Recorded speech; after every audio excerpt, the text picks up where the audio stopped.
guys, good morning. Welcome to my YouTube channel. ನಾವಿವತ್ತು ಹೊರಟಿದ್ದೀವಿ ಸೋಮೇಶ್ವರ ದೇವಸ್ಥಾನಕ್ಕೆ ದರ್ಶನ ಮಾಡಿಕೊಂಡು ಅಲ್ಲಿಂದ ಗೈಸ್ ಇಲ್ಲೇ ದೇವಸ್ಥಾನದಲ್ಲಿ ಪ್ರಸಾದ ಕೊಟ್ಟಿದ್ರು. ಪ್ರಸಾದ ತಿನ್ಕೊಂಡು ಸೀದಾ ಶೋರೂಮ್ ಕಡೆ ಹೊರಡ್ಬೇಕು. ಮನೆಯಲ್ಲಿ ನೆಮ್ಮದಿ ಕೊಡಲ್ಲ ಅಂತಂದ್ರು ದೇವಸ್ಥಾನದಲ್ಲೂ ನೆಮ್ಮದಿ ಇಲ್ಲ. ಅವ್ನ ಪಾಪ ದೇವಸ್ಥಾನದಲ್ಲಿ ದೇವ್ರ ಕೈ ಮುಟ್ಕೊಂಡು ನಿಂತ್ಕೊಳ್ಳೋನೆ. ಎಂತ ನಡಿ ಹೋಗೋಣ ನಂಗೆ ಟೈಮ್ ಆಗ್ತಾ ಇದೆ, ನನ್ ಬಿಟ್ಬಿಟ್ ಬಾ ಅಂತೇಳಿ ಅವ್ನ ಮಂಗಳಾರತಿ ನೋಡ್ದಿರಂಗೂ ಕರ್ಕೊಂಡು ಹೋಗ್ಬಿಡ್ಲ ಅವ್ನ. ಅಲ್ಲ, ದೇವಸ್ಥಾನದಲ್ಲೇ ನೆಮ್ಮದಿ ಸಿಗೋದ. ದೇವಸ್ಥಾನದಲ್ಲೇ ನೆಮ್ಮದಿ ಇಲ್ಲ ಅಂತಂದ್ರೆ ಇನ್ನೇನು? ಇವನ್ ಮದ್ವೆ ಆದ್ಮೇಲೆ ಇವನ್ ಮದ್ವೆ ಆಗಿ ಏನ್ ಕಷ್ಟ ಪಡ್ತಾನೆ ಅಂತ ನೋಡ್ಬಿಟ್ಟು ಅದಾದ್ಮೇಲೆ ಮದ್ವೆ ಆಗ್ಬೇಕೋ ಬೇಡವೋ ಅಂತ ಡಿಸೈಡ್ ಮಾಡ್ತೀನಿ. Experiment Pisa guys. ಇವತ್ತು ನಾವು ರಿವ್ಯೂ ಮಾಡಕ್ ಕೊಟ್ಟಿದ್ದೀವಿ Harrier petrol automatic top end. So ಆ ಗಾಡಿಯಲ್ಲಿ ಏನ್ ಫೀಚರ್ಸ್ ಇರುತ್ತೆ, ಅದ್ರ ಇಂಜಿನ್ ಪ್ರೊಫೈಲ್ ಬಗ್ಗೆ, ಅದರ dimensions, each and everything will get to know in this blog.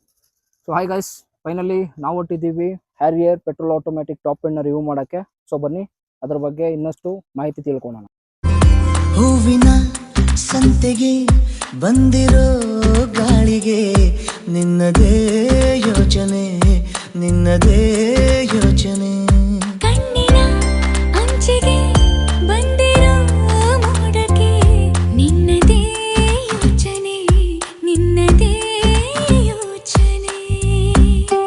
So guys, ಇದು Harrier, the all new Harrier petrol automatic top end model. ಇದ್ರ variant ಬಂದು ಫಿಯರ್ಲೆಸ್ ಎಕ್ಸ್ಪ್ರೆಸ್ ಅಂತ. ಇದರಲ್ಲಿ ಆಟೋಮ್ಯಾಟಿಕ್ ಮ್ಯಾನ್ಯುವಲ್ ಎರಡು ಆಪ್ಷನ್ ಕೂಡ ಇದೆ ನಿಮ್ಗೆ. ಆಮೇಲೆ ಇತ್ತೀಚೆಗೆ ಇದು ಪೆಟ್ರೋಲ್ ಅಲ್ಲಿ ಕೂಡ ಲಾಂಚ್ ಆಗಿದೆ. ಮೊದಲು ಇದು ಬರ್ತಾ ಇದ್ದಿದ್ದು ಬರೀ ಡೀಸೆಲ್ ಅಲ್ಲಿ ಮಾತ್ರ, ಇವಾಗ ಪೆಟ್ರೋಲ್ ಅಲ್ಲಿ ಕೂಡ ಲಾಂಚ್ ಮಾಡಿದ್ದಾರೆ. ಸೊ ಬನ್ನಿ ಲೈಕ್ ಆದಷ್ಟು ಇನ್ನ ಇದ್ರ ಫೀಚರ್ಸ್ ಬಗ್ಗೆ ಆಗ್ಲಿ, ಡೈಮೆನ್ಷನ್ಸ್ ಬಗ್ಗೆ ಆಗ್ಲಿ ಎಲ್ಲ ತಿಳ್ಕೊಳ್ಳೋಣ. ಫ್ರಂಟ್ ಅಲ್ಲಿ ನಿಮಗೆ ಟಾಟಾ ಬೋಲ್ಡ್ ಲೋಗೋ ಕೂಡ ಡಿಸ್ಪ್ಲೇ ಆಗುತ್ತೆ. 205mm ಗ್ರೌಂಡ್ ಕ್ಲಿಯರೆನ್ಸ್ ಕೂಡ ಅವೈಲೇಬಲ್ ಇದೆ. ಸೊ ಗ್ರೌಂಡ್ ಕ್ಲಿಯರೆನ್ಸ್ ಅಂತ ಬಂದ್ರೆ ಅದು ನಿಮಗೆ ಅಂಡರ್ ಬಾಡಿ ಡ್ಯಾಮೇಜಸ್ ಆಗಲಿ ಅದೆಲ್ಲ ಅವಾಯ್ಡ್ ಮಾಡುತ್ತೆ. ಆಮೇಲೆ ನಿಮ್ಗೆ ಆಫ್ ರೋಡ್ ಆಗಲಿ, ಎಲ್ಲರೂ ಆಫ್ ರೋಡ್ ಟ್ರಾವೆಲ್ ಮಾಡ್ತೀನಿ ಅಂತ ಕೂಡ ಸಪೋರ್ಟಿವ್ ಆಗಿರುತ್ತೆ ನಿಮ್ಗೆ. ಲೆವೆಲ್ 2 ಅಡಾಸ್ ಜೊತೆಗೆ ಬರುತ್ತೆ. ಅಂದ್ರೆ ನಿಮ್ಗೆ ಫ್ರಂಟ್ ರೈಡರ್ ಕೂಡ ಇರುತ್ತೆ, ವಿಷನ್ ಕ್ಯಾಮ್ರಾ ನಿಮ್ಗೆ ಅಲ್ಲಿ ಡಿಸ್ಪ್ಲೇ ಆಗಿರುತ್ತೆ. ಇದ್ರಲ್ಲಿ ಏನಂತಂದ್ರೆ auto emergency breaking, lane keep assist ಆಗ್ಲಿ, ಅದರಲ್ಲಿ ಇನ್ನೂ 10 ಕೆಲವು ಫೀಚರ್ಸ್ ಇರುತ್ತೆ. ಅದೆಲ್ಲ ಬಂದು ನಿಮ್ಗೆ ಇವಾಗ ನಾರ್ಮಲ್ ಆಗಿ ನೀವು ಹೈವೇಲಿ ಹೋಗ್ತಾ ಇರ್ಬೇಕಾದ್ರೆ ಲೇನ್ ಕೀಪ್ ಅಸಿಸ್ಟ್ ಅಂತಂದ್ರೆ ಇನ್ನೊಂದ್ ಲೇನ್ ಇಂದ ಇನ್ನೊಂದ್ ಲೇನ್ ಚೇಂಜ್ ಮಾಡ್ಬೇಕಾದ್ರೆ ನಿಮ್ಗೊಂದು ನೋಟಿಫಿಕೇಶನ್ ಬರೋದಾಗ್ಲಿ. ಅದಾದ್ಮೇಲೆ ಆಟೋ ಎಮರ್ಜೆನ್ಸಿ ಬ್ರೇಕಿಂಗ್ ಅಂದ್ರೆ ಇವಾಗ ಯಾರಾದ್ರೂ ಸಡನ್ ಆಗಿ ಗಾಡಿ ನಿಲ್ಸಿದ್ರೆ ಅದೇ ಆಟೋ ಬ್ರೇಕಿಂಗ್ ಅಪ್ಲೈ ಮಾಡುತ್ತೆ. ಮತ್ತೆ ಇದರಲ್ಲಿ ನೀವು ಹೆಡ್ಲೈಟ್, LED ಹೆಡ್ಲೈಟ್ಸ್ ಕೂಡ ಅವೈಲೇಬಲ್ ಇದೆ. ಸೊ ನಿಮ್ಗೆ ರಾತ್ರಿ ಹೊತ್ತು ಟ್ರಾವೆಲ್ ಮಾಡ್ಬೇಕಾದ್ರೆ ಎಲ್ಲ ನಿಮ್ಗೆ ಬೆಟರ್ ವಿಸಿಬಿಲಿಟಿ ಇರುತ್ತೆ. ಅಗೇನ್ ನಾವು ಫಾಗ್ ಲ್ಯಾಂಪ್ಸ್ ಬಗ್ಗೆ ಮಾತಾಡೋದಾದ್ರೆ ಇದು ಬಂದು ನಿಮ್ಗೆ ಮಿಡ್ ವೇರಿಯಂಟ್ ಇಂದ ಟಾಪ್ ವೇರಿಯಂಟ್ ಗಂಟ ಮಾತ್ರ ಅವೈಲೇಬಲ್ ಇರುತ್ತೆ ನಿಮ್ಗೆ.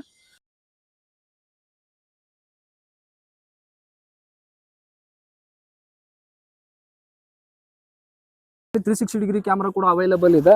ಅಂದ್ರೆ ನಿಮ್ಗೆ ಫ್ರಂಟ್ 1 ಕ್ಯಾಮ್ರಾ, ಮಿರರ್ ಅಲ್ಲಿ 2 ಕ್ಯಾಮ್ರಾ ಇರುತ್ತೆ, ಬ್ಯಾಕ್ 1 ಕ್ಯಾಮ್ರಾ ಕೂಡ ಅವೈಲೇಬಲ್ ಇರುತ್ತೆ. ಮತ್ತೆ ನಾವು ಇದ್ರ ಅಲಾಯ್ ವೀಲ್ಸ್ ಬಗ್ಗೆ ಮಾತಾಡೋದಾದ್ರೆ ಇದರಲ್ಲಿ R19 ಅಲಾಯ್ ವೀಲ್ಸ್ ಕೂಡ ಇದೆ. ಸೊ ಅಲಾಯ್ ವೀಲ್ಸ್ ಇಂದ ನಿಮ್ಗೆ ಬೆಟರ್ ಸ್ಟೆಬಿಲಿಟಿ ಆಮೇಲೆ ಲುಕ್ ಎನ್ಹಾನ್ಸ್ ಕೂಡ ಮಾಡುತ್ತೆ. 50 ಲೀಟರ್ಸ್ ಫ್ಯೂಲ್ ಟ್ಯಾಂಕ್ ಕೂಡ ಇರುತ್ತೆ. ಸೊ ಇದು ಬಂದು ನಾನ್ ರಿವ್ಯೂ ಮಾಡ್ತಾರೋ ಗಾಡಿ ಬಂದು ಪೆಟ್ರೋಲ್ ಮೈಲೇಜ್ ಬಗ್ಗೆ ನಿಮ್ಗೆ ಹೇಳ್ಬೇಕು ಅಂತಂದ್ರೆ ನಿಮ್ಗೆ ಸಿಟಿ ಅಂತ ಬಂದ್ರೆ ಅರೌಂಡ್ 9-10 ಕೊಡುತ್ತೆ. ಹೈವೇ ಅಂತ ಬಂದ್ರೆ ನಿಮ್ಗೆ ಅರೌಂಡ್ ಒಂದು 16-17, ಡಿಪೆಂಡ್ಸ್ ಅಪ್ ನೀವು ಯೂಸೇಜ್ ಯಾವ ತರ ಯೂಸ್ ಮಾಡ್ತಿರೋ ಅದ್ರ ಮೇಲೆ ಡಿಪೆಂಡ್ ಆಗುತ್ತೆ. ನಿಮ್ಗೆ ಗುಡ್ ಮೈಲೇಜ್ ಬರಬೇಕು ಅಂತಂದ್ರೆ ನೀವು ಇನಿಷಿಯಲಿ 3 ಫ್ರೀ ಸರ್ವಿಸಸ್ ಕಂಪ್ಲೀಟ್ ಆಗಿ ನೀವು ಪ್ರಾಪರ್ ಆಗಿ ಯೂಸ್ ಮಾಡ್ಕೊಂಡ್ರೆ ನಿಮ್ಗೆ ಒಂದ್ ಒಳ್ಳೆ ಮೈಲೇಜ್ ಕೂಡ ಸೆಟ್ ಆಗುತ್ತೆ ನಿಮ್ಗೆ.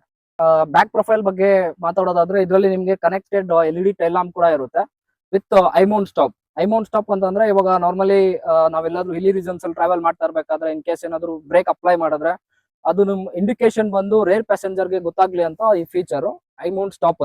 ಇದರಲ್ಲಿ ನಿಮ್ಗೆ rear defogger with rear wiper and washer ಕೂಡ ಅವೈಲೇಬಲ್ ಇದೆ. ಇದು ಬಂದು ನಿಮ್ಗೆ ರೇರ್ ವ್ಯೂ ಪಾರ್ಕಿಂಗ್ ಕ್ಯಾಮ್ರಾ ಕೂಡ ಅವೈಲೇಬಲ್ ಇದೆ, ಇಲ್ಲಿ ಇರುತ್ತೆ ವಿತ್ 2 ಸೆನ್ಸರ್ಸ್ ಕೂಡ ಬರುತ್ತೆ. ಗೈಸ್ ಇದರಲ್ಲಿ ಗೆಸ್ಚರ್ ಕಂಟ್ರೋಲ್ ಕೂಡ ಅವೈಲೇಬಲ್ ಇದೆ. ಅಂದ್ರೆ ಜಸ್ಟ್ ನಾವು ಕಾಲಿಂದ ಈ ತರ ಸ್ವೈಪ್ ಮಾಡಿದ್ರೆ ಆಟೋಮೆಟಿಕ್ ಆಗಿ ನಿಮ್ಗೆ ಗೆಸ್ಚರ್ ಕಂಟ್ರೋಲ್ ಇಂದ ಬೂಟ್ ಓಪನ್ ಆಗುತ್ತೆ. ಆಮೇಲೆ ಇದರಲ್ಲಿ ನಿಮ್ಗೆ ವೈಡರ್ ಬೂಟ್ ಸ್ಪೇಸ್ ಕೂಡ ಇದೆ. ಅರೌಂಡ್ 450 ಲೀಟರ್ಸ್ ಬೂಟ್ ಸ್ಪೇಸ್ ಬರುತ್ತೆ ವಿತ್ ಪಾರ್ಸಲ್ ಟ್ರೇ. ಇದರ ಶೋರೂಮ್ ಬಂದು 23,53,000 ಇಂದ ಸ್ಟಾರ್ಟ್ ಆಗುತ್ತೆ. ಮತ್ತು ನಾನು ರಿವ್ಯೂ ಮಾಡ್ತಿರೋ ಗಾಡಿ ಶೋರೂಮ್ ಲೊಕೇಶನ್ ಬಂದು Sarjapura main road, Sompur gate ಹತ್ರ ಬರುತ್ತೆ. ಗೈಸ್ ಬನ್ನಿ ಇವಾಗ ಇಂಟೀರಿಯರ್ ಬಗ್ಗೆ ತೋರಿಸ್ತೀನಿ. ಗೈಸ್ ಇದರಲ್ಲಿ ನಿಮ್ಗೆ ಎಲೆಕ್ಟ್ರಿಕಲ್ ಅಡ್ಜಸ್ಟಬಲ್ ಸೀಟ್ಸ್ ಕೂಡ ಇರುತ್ತೆ ವಿತ್ ವೆಂಟಿಲೇಟೆಡ್ ಸೀಟ್ಸ್. ಇಲ್ಲಿ ಜಸ್ಟ್ ನಿಮ್ಗೆ ಮೆಮೊರಿ ಆಪ್ಷನ್ ಕೂಡ ಅವೈಲೇಬಲ್ ಇದೆ. ಜಸ್ಟ್ ನೀವು ಇದನ್ನ ಪ್ರೆಸ್ ಮಾಡಿದ್ರೆ ವೆಂಟಿಲೇಷನ್ ಆಪ್ಷನ್ ಆನ್ ಆಗುತ್ತೆ. ಅದಾದ್ಮೇಲೆ ನಾವು ಸ್ಟೇರಿಂಗ್ ಬಗ್ಗೆ ಮಾತಾಡೋದಾದ್ರೆ ಇದ್ರಲ್ಲಿ ಒಂದು ನಾಬ್ ಇರುತ್ತೆ, ನಾಬ್ ನ ಕೆಳಗಡೆ ಇಟ್ಟು ನೀವು ಅಪ್ ಅಂಡ್ ಡೌನ್ ಕೂಡ ಸ್ಟೇರಿಂಗ್ ಅಡ್ಜಸ್ಟ್ ಮಾಡ್ಕೋಬಹುದು, ಫುಲ್ ಅಂಡ್ ಪುಷ್ ಕೂಡ ನೀವು ಸ್ಟೇರಿಂಗ್ ಅಡ್ಜಸ್ಟ್ ಮಾಡ್ಕೋಬಹುದು. ಆಮೇಲೆ ಸ್ಟೇರಿಂಗ್ ಅಲ್ಲಿ ನಿಮ್ಗೆ ಸ್ಟೇರಿಂಗ್ ಮೌಂಟೆಡ್ ಕಂಟ್ರೋಲ್ಸ್ ಇರುತ್ತೆ, ಲೈಕ್ ವಾಲ್ಯೂಮ್ ಇನ್ಕ್ರೀಸ್ ಮಾಡಬಹುದು, ಡಿಕ್ರೀಸ್ ಮಾಡ್ಕೋಬಹುದು, ಪ್ಲಸ್ ಕಾಲ್ ಅಟೆಂಡ್ ಡಿಸ್ಕನೆಕ್ಟ್ ಮಾಡ್ಕೋಬಹುದು. ನಿಮ್ಗೆ ರೈಟ್ ಸೈಡ್ ಅಂತ ಬಂದ್ರೆ ಇದರಲ್ಲಿ ಕ್ರೂಸ್ ಮೋಡ್ ಕೂಡ ಅವೈಲೇಬಲ್ ಇರುತ್ತೆ, ಇದು ಸ್ಪೆಷಲಿ ಹೈವೇಸ್ ಅಲ್ಲೆಲ್ಲ ಯೂಸ್ ಆಗುತ್ತೆ ನಿಮ್ಗೆ. ಆಮೇಲೆ ನಿಮ್ಗೆ ಹೇಳ್ದಂಗೆ ಲೇನ್ ಕೀಪ್ ಅಸಿಸ್ಟ್ ಇಲ್ಲಿ ಆಪ್ಷನ್ ಕೂಡ ಇದೆ, ಅಂದ್ರೆ ಇನ್ ಕೇಸ್ ಏನಾದ್ರು ನೀವು ಒಂದ್ ಲೇನ್ ಇಂದ ಇನ್ನೊಂದ್ ಲೇನ್ಗೆ ಏನಾದ್ರು ಬರ್ತಾ ಇದ್ರೆ ಅದು ನಿಮ್ಗೆ ಆ ಟೈಮಲ್ಲಿ ನಿಮ್ಗೆ ಯೂಸ್ ಆಗುತ್ತೆ ಅದು. ಆಮೇಲೆ ಇದರಲ್ಲಿ ಮೆನು ಆಪ್ಷನ್ಸ್ ಕೂಡ ಅವೈಲೇಬಲ್ ಇರುತ್ತೆ. ಮೆನು ಆಪ್ಷನ್ಸ್ ಅಂತ ಬಂದ್ರೆ ಇದರಲ್ಲಿ ಕಂಪ್ಲೀಟ್ ವೆಹಿಕಲ್ ಸ್ಟೇಟಸ್ ನಿಮ್ಗೆ ಡಿಸ್ಪ್ಲೇ ಆಗುತ್ತೆ. ಗೈಸ್ ಇದು ನೋಡಿ, ಇದು ಡಿಜಿಟಲ್ ಕಾಕ್ಪಿಟ್ ಅಂತ. ಇದರಲ್ಲಿ ನಿಮ್ಗೆ ಇನ್ ಕೇಸ್ ಏನಾದ್ರು ಯಾವ್ದಾದ್ರು ಡೋರ್ ಓಪನ್ ಆಗಿದ್ರೆ ಅದ್ರದ್ದು ಕೂಡ ಇಂಡಿಕೇಶನ್ ಸಿಗುತ್ತೆ, ಪ್ಲಸ್ ಸೀಟ್ ಬೆಲ್ಟ್ ವೇರ್ ಮಾಡಿಲ್ಲ ಅಂತಂದ್ರೆ ಆ ಇಂಡಿಕೇಶನ್ ಕೂಡ ಅವೈಲೇಬಲ್ ಇದೆ. ಆಮೇಲೆ ನೀವು ಯಾವ ಮೋಡಲ್ ಇದ್ದೀರಾ, ಇನ್ ಕೇಸ್ ನೀವೇನಾದ್ರು ಡ್ರೈವ್ ಮೋಡಲ್ ಇದ್ರೆ ಡ್ರೈವ್ ಅಂತ ತೋರಿಸುತ್ತೆ, ರಿವರ್ಸ್ ಅಂದ್ರೆ ರಿವರ್ಸ್ ಅಂತ ತೋರಿಸುತ್ತೆ. ಪ್ಲಸ್ ನಿಮ್ಗೆ ಇದರಲ್ಲಿ ಸ್ಪೀಡ್ ಕೂಡ ನಿಮ್ಗೆ ಡಿಸ್ಪ್ಲೇ ಆಗುತ್ತೆ, ಎಷ್ಟು ಕಿಲೋಮೀಟರ್ ಓಡಿಸಿದ್ದಾರೆ, ಪ್ಲಸ್ ಎಷ್ಟು ಫ್ಯೂಲ್ ಇದೆ, ಈ ಫ್ಯೂಲ್ ಅಲ್ಲಿ ಎಷ್ಟು ಕಿಲೋಮೀಟರ್ ಹೋಗ್ಬೋದು ಅಂತ ಕೂಡ ನಿಮ್ಗೆ ಇಲ್ಲಿ ಡಿಸ್ಪ್ಲೇ ಆಗುತ್ತೆ. ಗೈಸ್ ಸ್ಟಾರ್ಟಿಂಗ್ ಅಲ್ಲಿ ಬಂದು ನಿಮ್ಗೆ ಈ ತರ ಟಾಟಾ ಲೋಗೋ ಡಿಸ್ಪ್ಲೇ ಆಗುತ್ತೆ ಸ್ಟೇರಿಂಗ್ ಅಲ್ಲಿ. ಗೈಸ್ ನಾವು ಇದ್ರ ಇನ್ಫೋಟೈನ್ಮೆಂಟ್ ಸಿಸ್ಟಮ್ ಬಗ್ಗೆ ಮಾತಾಡೋದಾದ್ರೆ ಇದರಲ್ಲಿ wireless Android auto, apple CarPlay ಕೂಡ ಅವೈಲೇಬಲ್ ಇದೆ.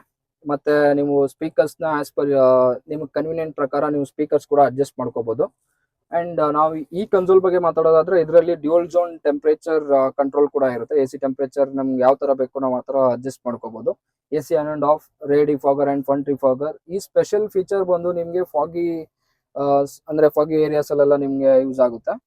ಅದಾದ್ಮೇಲೆ ಇದರಲ್ಲಿ ನಿಮ್ಗೆ ಹೆಜಾರ್ಡ್ ಲೈಟ್ ಆಗ್ಲಿ, 360 ಡಿಗ್ರಿ ಕ್ಯಾಮ್ರಾ ಆಗ್ಲಿ, ಈ ಆಪ್ಷನ್ಸ್ ಎಲ್ಲ ಅವೈಲೇಬಲ್ ಇರುತ್ತೆ. ನೀವು ಜಸ್ಟ್ ಪ್ರೆಸ್ ಮಾಡಿದ್ರೆ ಅಪ್ ಟು 360 ಡಿಗ್ರಿ ವ್ಯೂ ಮಾಡ್ಕೋಬಹುದು. ಈ ಆಟೋಮ್ಯಾಟಿಕ್ ಇದ್ರ ಬಗ್ಗೆ ಮಾತಾಡೋದಾದ್ರೆ ಇದರಲ್ಲಿ ನಿಮ್ಗೆ ಲೈಕ್ ಆಟೋಮ್ಯಾಟಿಕ್ ಗೇರ್ ನಾಬ್ ಇರುತ್ತೆ. ಜಸ್ಟ್ ನೀವು ಈ ಬಟನ್ ನ ಪ್ರೆಸ್ ಮಾಡಿ ಡ್ರೈವ್ ಮೋಡ್ ಕೂಡ ಹಾಕೋಬಹುದು. ರಿವರ್ಸ್ ಆಪ್ಷನ್ ಕೂಡ ಇದೆ, ರಿವರ್ಸ್ ಕೂಡ ನೀವು ಹಾಕೋಬಹುದು. ರಿವರ್ಸ್ ಹಾಕೊಂಡ್ರೆ ನಿಮ್ಗೆ rear view parking camera immediate ಆಗಿ ಓಪನ್ ಆಗುತ್ತೆ. ಆಮೇಲೆ ಇಲ್ಲಿ ನಾವು ಈ ಮೋಡ್ಸ್ ಬಗ್ಗೆ ಮಾತಾಡೋದಾದ್ರೆ ಇದರಲ್ಲಿ ಟೆರೈನ್ ಮೋಡ್ಸ್ ಅಂತ ಬರುತ್ತೆ.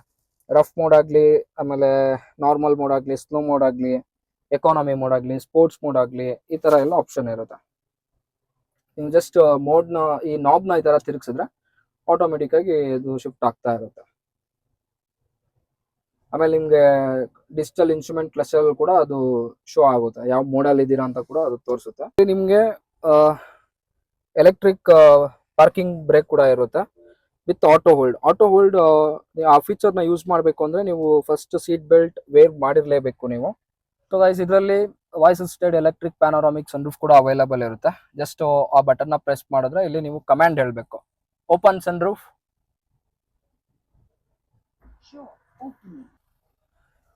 ಫಸ್ಟ್ ಶೇಡ್ ಓಪನ್ ಆಗುತ್ತೆ, ಅದ್ರ ಮೇಲೆ ಇರೋ ಗ್ಲಾಸ್ ಕೂಡ ಆಮೇಲೆ ಓಪನ್ ಆಗುತ್ತೆ. ಇಷ್ಟೆಲ್ಲ ಫೀಚರ್ಸ್, ಡೈಮೆನ್ಷನ್ಸ್ ಎಲ್ಲ ನಾವು ತಿಳ್ಕೊಂಡಿದ್ದಾಯ್ತು. ಸೊ ಇವಾಗ ನಾವು ಈ ಗಾಡಿ ಓಡ್ಸ್ ನೋಡ್ತಾ ಇದ್ರೆ ಏನ್ ಮಜಾ ಇರುತ್ತೆ, ಸೊ ಬನ್ನಿ ಟೆಸ್ಟ್ ಡ್ರೈವ್ ಮಾಡೋಣ.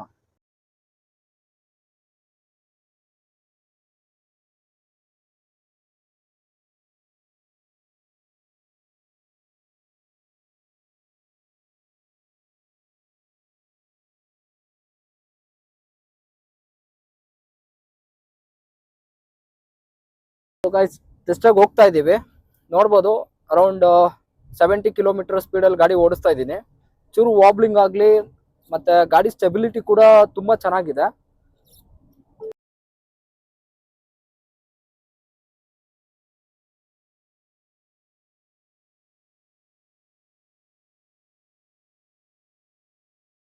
ಇಂಜಿನ್ ಪ್ರೊಫೈಲ್ ಬಗ್ಗೆ ಮಾತಾಡೋದಾದ್ರೆ ಇದರಲ್ಲಿ 1.5 litre petrol and 2 litre diesel engine ಕೂಡ ಅವೈಲೇಬಲ್ ಇದೆ. ಈ ವಿಡಿಯೋ ಇಷ್ಟ ಆಗಿದ್ರೆ ಲೈಕ್, ಸಬ್ಸ್ಕ್ರೈಬ್ ಮಾಡ್ಕೊಳ್ಳಿ. ಮತ್ತೆ ನೆಕ್ಸ್ಟ್ ವಿಡಿಯೋದಲ್ಲಿ ಯಾವ ಕಾರ್ನ ರಿವ್ಯೂ ಮಾಡಬೇಕು ಅಂತ ಕಮೆಂಟ್ ಮಾಡಿ.